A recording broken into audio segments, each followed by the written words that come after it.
बात fire and emergency महकमे की करते हैं, जिसमें बेज़ाब्तगियों के हवाले से बड़ा इंकिशाफ हुआ है। और ये बड़ा इंकिशाफ एसीबी ने किया है, जिसमें कहा गया है कि जानिबदारी का रोल जो है वो इसमें अदा किया गया, जिसके नतीजे में जिन लोगों का हक था उनसे वो छीना गया है। और कम नंबर हासिल करने के बावजूद भी कई उम्मीदवारों का इंतखाब हुआ है। कम से कम 109 उम्मीदवार है जिनका इंतखाब कम नंबर हासिल होने के बावजूद भी हुआ है, जिनमें कई अफसरान के रिश्तेदार भी शामिल है। कहा जा रहा है कि 5 भाई बहनें जिनका ताल्लुक बड़गाम से है वो भी इसमें शामिल है, और कई बड़े अफसरान के रिश्तेदार भी शामिल है जिनके साथ जो है जानिबदारी का रवैया इख्तियार किया गया है, और जिसकी वजह से जो हकदार लोग थे उनका हक छीना गया है। बड़ी खबर हम आपको बता रहे हैं कि एंटी करप्शन ब्यूरो ने रात देर के एक बड़ा खुलासा पेश किया है, और उस बड़ी खबर के साथ कि एक बार फिर सूरत हाल ये सामने आई है कि साफ शफाफ इंटरव्यूज नहीं हो रहे हैं, साफ शफाफ तरीके से एम्प्लॉयमेंट प्रोसेस नहीं चल रहा है। और ये बात तब सामने आई जब ये धांधली सामने आई कि फायर एंड इमरजेंसी डिपार्टमेंट में रिक्रूटमेंट प्रोसेस पर सवाल उठे हैं। और ये सवाल तब उठ रहे थे जब लगातार तलबा कह रहे थे कि जनाब सूरत हाल कुछ अलग है, इसकी तहकीकात होनी चाहिए, क्योंकि फायर एंड इमरजेंसी डिपार्टमेंट में साल 2020 में असामियां पुर करने के लिए एडवर्टीजमेंट जारी किया, जिसके बाद रिक्रूटमेंट प्रोसेस को शुरू किया गया। इतलात और खबर ये है कि कुल मिलाकर अभी तक जो सूरत हाल देखी गई है कि जिन लोगों के कट आउट मार्क्स से भी कम नंबर थे, यानी जो इम्तिहानात तहरीर किया गया था इनमें कट आउट नंबर जो आया था उससे भी कम नंबर जो थे, उसके बावजूद भी उन कम नंबर वाले लड़कों को एडजस्ट किया गया। और ये तादाद 109 के करीब है, यानी 109 ऐसे लोग थे जो किसी भी तरीके से क्वालिफाइड नौकरी के लिए नहीं हो रहे थे, लेकिन उन्हें यहाँ पर नौकरियां फराहम कर दी गई है। एसीबी के बयान के मुताबिक जब ये cut out list open market जो मार्कशीट और दीगर चीजों को खंगाला गया तो पता लगा कि ये जो बच्चे हैं जिनकी नौकरियां और जिन्हें ये कहा गया कि ये अहल है इस नौकरियों के लिए, ये दरअसल एक ही खानदान के 5 अफराद हैं। कुछ और अफसरों के भी रिश्तेदार इस पूरे मामले में फंसे हैं। और ये साफ कर दिया गया कि 8वीं जमात जिसकी क्वालिफिकेशन 8+ रखी गई थी कुछ पोस्ट के लिए, उन्हें जब वो पर्चा दिया गया तो उन्हें वो पर्चा समझ भी नहीं आया। तो उसके बाद ही एंटी करप्शन ब्यूरो ने मजीद तहकीकात इसकी की है। और यहां सिर्फ ये कि मामला खराब है, इससे पहले भी आपको याद होगा कि SI के मामले पर पर्चा लीक हुआ, उसके बाद कई मामले ऐसे आए कि जनाब चोर दरवाजे से नौकरियां फराहम की गई। अब एक प्रोसेस ऐसा किया गया कि एक कंपनी को यह काम सौंपा गया कि आप इम्तिहानात लीजिए, और उस कंपनी को ये काम उस कंपनी को दिया गया जिसको इसका ABCD पता नहीं है। इस तरीके की भी खबर आ रही है। एक तरफ से ये कि शबखून हुआ रोजगार के मामले पर उन नौजवानों का जो डिजर्विंग कैंडिडेट्स थे उनको मिला नहीं। दूसरा ये कि उस कंपनी को ये काम सौंपा गया जिस कंपनी को एग्जामिनेशंस के बारे में कोई भी इल्मियत नहीं है। और ये दोनों मामले तब सामने आए जब एंटी करप्शन ब्यूरो ने एक डिटेल बयान जारी करते हुए साफ कर दिया कि किस तरीके से रियासत के मामला चल रहे हैं। सीधे श्रीनगर चलेंगे, इमरान नाइक को हमारे साथ है। Imran, fire and emergency department जिसके बारे में ये कहा जा रहा कि हसास इदारा है और काम भी बहुत ज्यादा इनके पास है, मैन पावर की कमी है, उसको पूरा करने के लिए मुख्तलिफ असामियों को पूरा करने के लिए साल 2019-20 के दरमियान ये काम शुरू किया गया। इतलात और खबर यह है कि 2025 आते आते वो एक स्कैंडल तश्तस बाम हुआ जिसने सबके होश उड़ा दिए। और जो बच्चे लगातार कह रहे थे कि जनाब हमारे हकूक पर शबखून मारा जा रहा है, उन्हें तलब किया जा रहा है और ये किसी और को सौंपा जा रहा है, किसी और को बांटा जा रहा है, अब वो मिनवान बातें कहीं ना कहीं सही साबित हो रही है। क्योंकि एसीबी ने जिस अरकरीजी के साथ काम किया है उसने बहुत सारे पर्दे तो हटा दिए, लेकिन अभी भी बहुत सारे बहुत सारे चेहरे जो है वो पर्दों के अंदर है। जी, यकीनी तौर पर इस फायर एंड इमरजेंसी के रिक्रूटमेंट प्रोसेस को फायर एंड इमरजेंसी के जो एस्पिरेंट्स थे उन्होंने इसे मदर ऑफ ऑल स्कैम्स करार दिया था। जिस तरह से 2020 सितंबर में जब ये एग्जाम्स कंडक्ट किए गए, अक्टूबर में रिजल्ट सामने आए और उसके बाद जो इंकिशाफ उन्होंने किया कि इसमें धांधलियां हुई और मामला बहुत पेचीदा होता चला गया और बिल आखिर गुज़िश्ता रोज जिस तरह से आपने भी कहा कि एंटी करप्शन ब्यूरो के पास जो ये सारा मामला था और उन्होंने और इसकी पहले से ही लेफ्टिनेंट गवर्नर ने 2 महीने का वक्त दिया था और उन्हें कहा था कि एज सून एज पॉसिबल जो रिपोर्ट है वो सामने लाई जाएगी और बिल आखिर एक बहुत बड़ा इंकिशाफ हुआ है जिसने पूरे सिस्टम को हिला के रख दिया है कि इतने बड़े पैमाने पर जिसमें बड़े बड़े ऑफिशियल्स इवन इत्तलात ये भी है कि एक्स डीजीपी जो पुलिस के हैं जो इस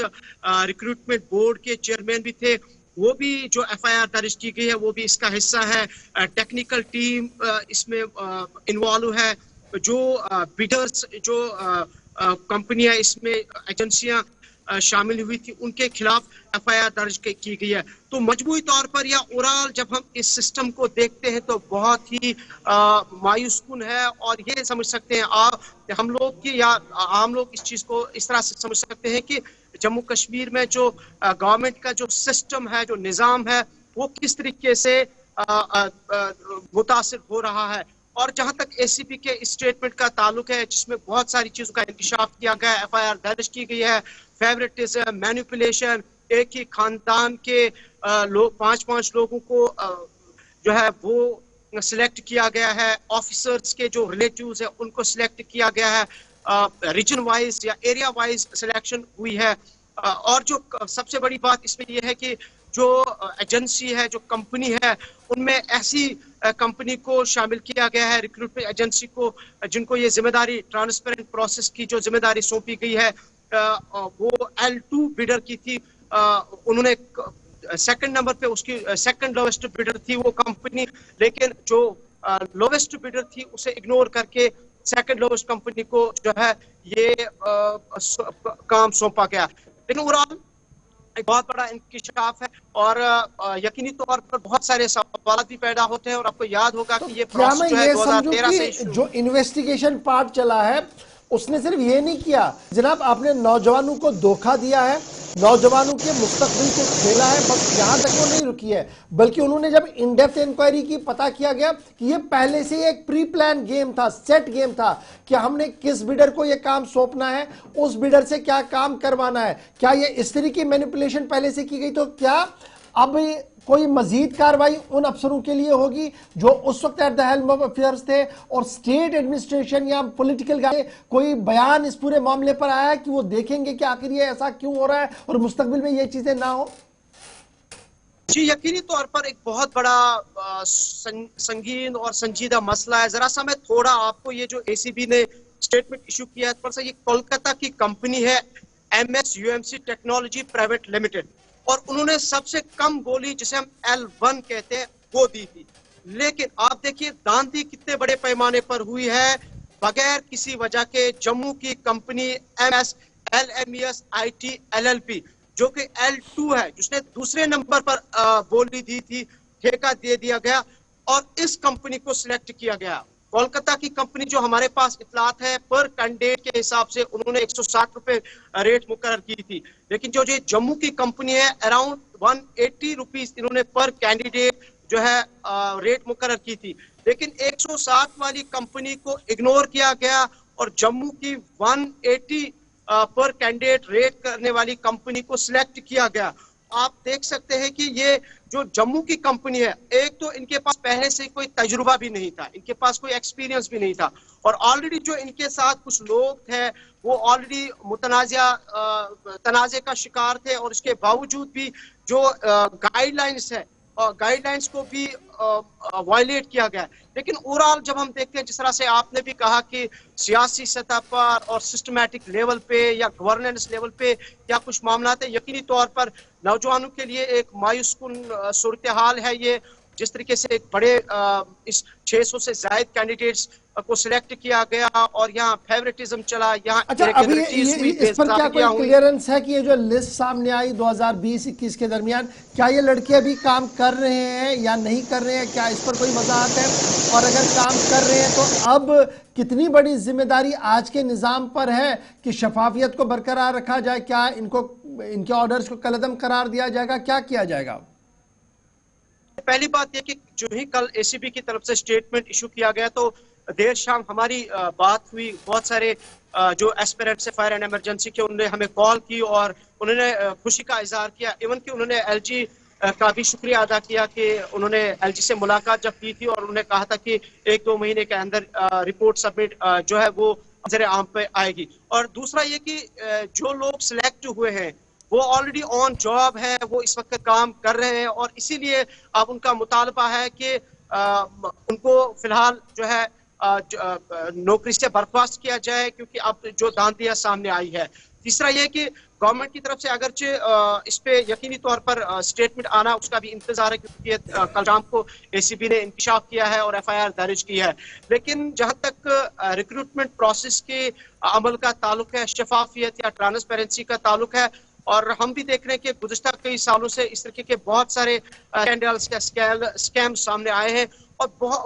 कई सारे सवालात अब पैदा खड़े होते हैं। और खासकर जब हम एसीबी का इसमें ये जो इंकिशाफ हुआ है और जिसमें ऑफिसर्स की बात एजेंसी के, टेक्निकल टीम के या जो ट्रांसपेरेंट टीम है या बाकी लोग इसमें जो है रिक्रूटमेंट प्रोसेस के, रिक्रूटमेंट बोर्ड की जो अहलकार इसमें शामिल है, और ये जो कंपनी जिसका मैंने जम्मू की कंपनी का कहा, इनके खिलाफ जो एफआईआर दर्ज की है, ये सिर्फ अब फायर एंड इमरजेंसी का ही मामला नहीं है, ये सरकार के तमाम इदारों पर अब सवालात खड़ा होते हैं। इरफान, दरअसल एक अकाउंटेबिलिटी का फुकदान है, और अकाउंटेबिलिटी का फुकदान मुझे याद आ रहा है कि सत्यपाल मलिक साहब का बयान जिनने कहा कि यहाँ तो हर करवट पर करप्शन है, हर महाज पर करप्शन है, क्या क्या हम सुधारें। और अब जाकर मुझे उस चीज का और ज्यादा एहसास हो रहा है कि सत्यपाल मलिक साहब जो उस वक्त के गवर्नर थे वो कहीं ना कहीं इन तमाम मामलात से बाखबर थे और वो देख रहे थे कि क्या कुछ चल रहा है। और उसके बाद जिस तरीके की एडमिनिस्ट्रेशन ने ये कहा कि हम सिंगल लाइन विंडो सिस्टम चला रहे हैं, किसी भी तरीके से करप्शन को नहीं होने देंगे,